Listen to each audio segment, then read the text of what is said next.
Nancy. I'm a homeowner in Gloucester on Prospect Street. And I'm also an artist and retired teacher. I would like to see the Bird's Eye building be considered, since the paint factory has been claimed by Ocean Alliance. I would like to see the summer school idea of an art program, to house in the Bird's Eye building. And that would mean that it would be kind of an influx of some months in the summer, which we're all used to in Gloucester, on the fort. And then maybe things would go back the way they've always been, or been for a very long time, during the winter months. So I would like to reopen the idea of Yale University considering Gloucester for a summer campus for its art program.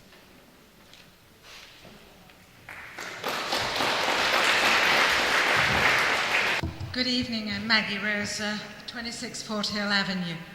Not your fault.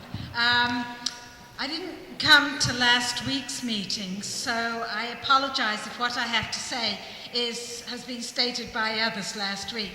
I think we all agree that there needs to be change, and the dilemma we find ourselves is, what is the change?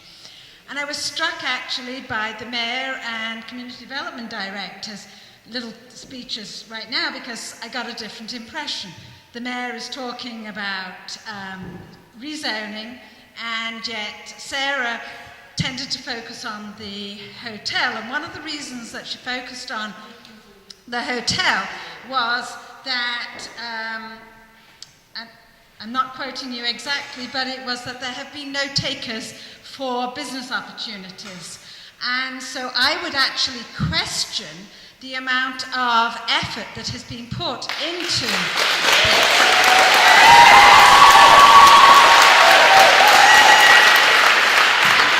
and this is by no means a criticism of the current administration, but for a few months last year I was running for mayor, and during that short period of time, 2 people came to me with very good ideas about the Bird's Eye plant.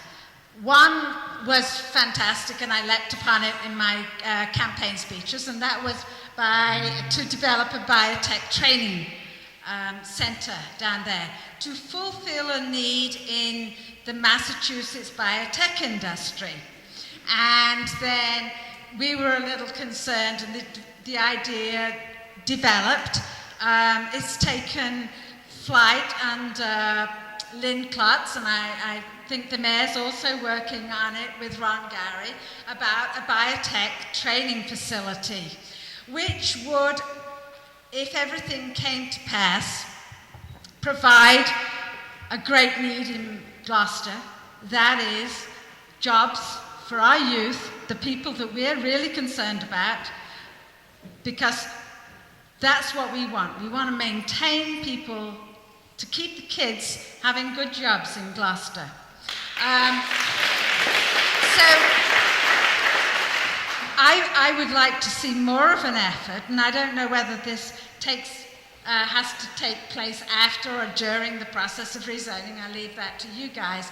But having been in the biotech industry for a considerable length of time, having worked with Lynn Klutz about developing it and developing it on the Mac Bell side, I'd like to see more of that, and I'm very willing, and my husband is very willing too, to help in whatever way we can to influence the marine biotech, or pharmaceutical biotech for that matter, coming to Gloucester. Thank you.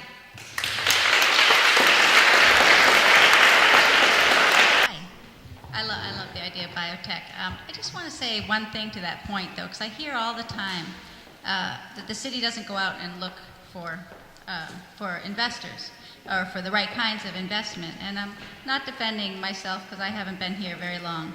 But I would say under previous administrations, what?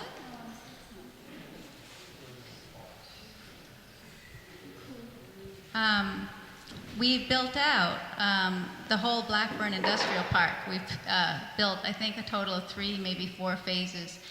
In fact, quite a few of our businesses on the harbor, as you know, the former occupant of the Birdseye plant, the Good Harbor Filet, went up and built a large facility up in the industrial park. I don't know, 80,000 square feet, 100,000 square feet. It's a dilemma for us as a community because our industry working on the waterfront outside of fishing isn't getting deliveries by boat. We're getting things trucked in and trucked out. So at that point, you have the question, should you be on the waterfront or should you be in the industrial park? It's an issue we need to be frank about when we have this conversation, because we want to use the water. We totally want to keep our fishing industry alive. This is not a declining industry like manufacturing going to China. We are just as competitive in fishing as anyone, and someone needs to fish the North Atlantic. And we are the place in Massachusetts to catch ground fish for the North Atlantic.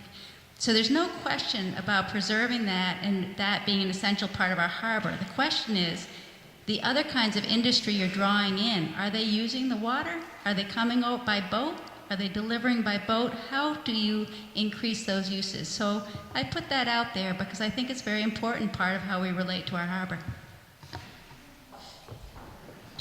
Hold on just a minute, Mrs. Mulcahy. I just would like to, in terms of just planning the timing for the next hour or so, just if I could have a show of hands as to who feels they may want to speak or address anything or question. Just a show of hands to give me a sense of it. Thank you so much. And you know what would keep it easy too, is if just keep a sense of taking a look to my left side of the room, and as people are lining up, even 2 or 3 or 4 can line up at a time, and in order to approach the microphone, and that keeps the hearing moving.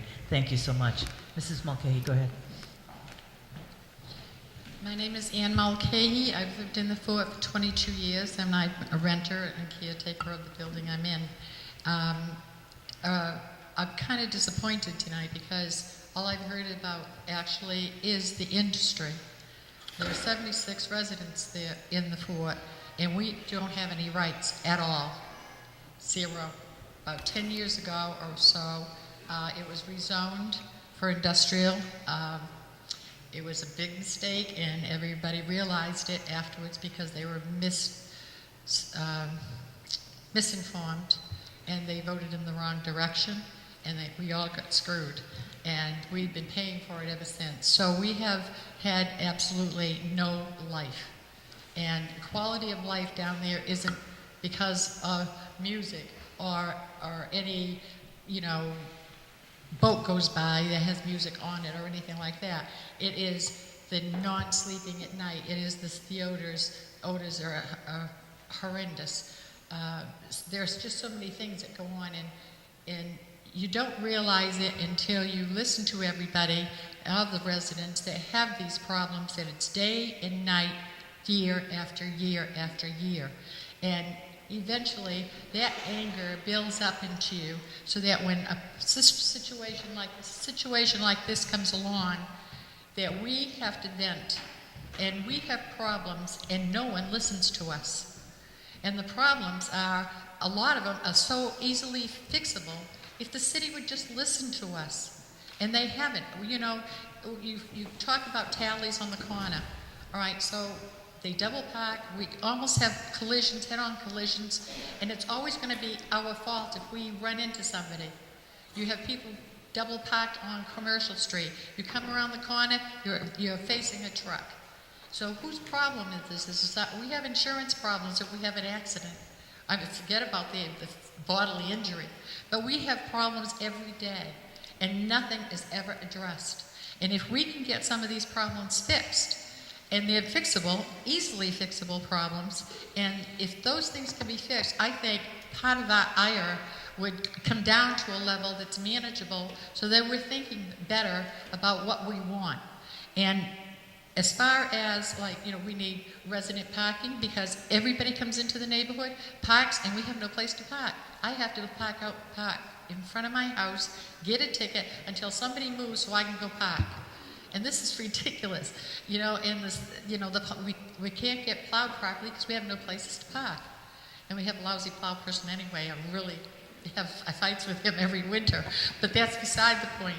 But, you know, the residents have problems. We have zero rights, and we would like to have the rezoning changed so that we can have some say in our lives. We pay taxes. We have no say about anything that goes on down there. And I have added notes to and made a few changes on the Norris report. Yes, on the Norris report.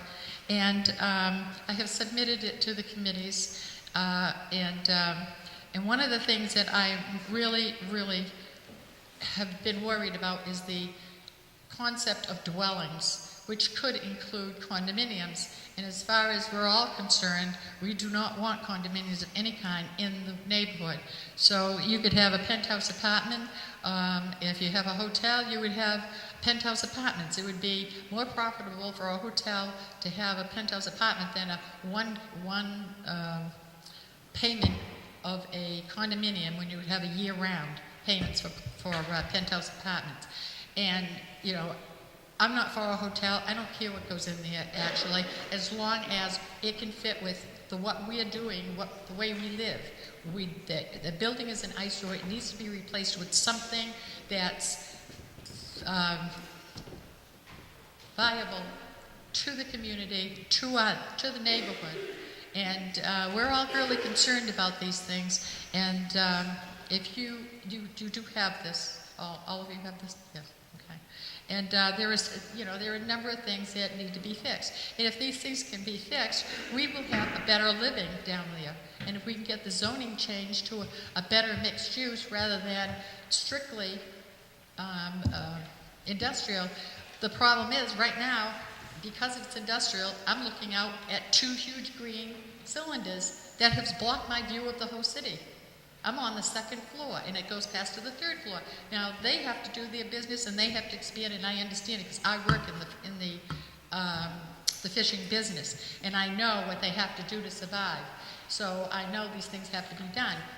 But still, we didn't have any say. Nobody came to us because we're abutters. And nobody came to us and said, can you do this? You know, we have laws broken down there every single day. Trucks will park in front of a no parking sign and belch smoke into our house. I have come home from work and have 3 feet of haze going through my house. I've had black soot all over my walls. If that's not the health department, if I brought them down to my house, what would they do about it? Nothing, because they can't. So, you know, we all have problems, and we need some of the problems that we live on a daily basis fixed. And before anything else is done, this should be done. And then we can, you know, talk about a new zoning laws for the fort. Thank you very much.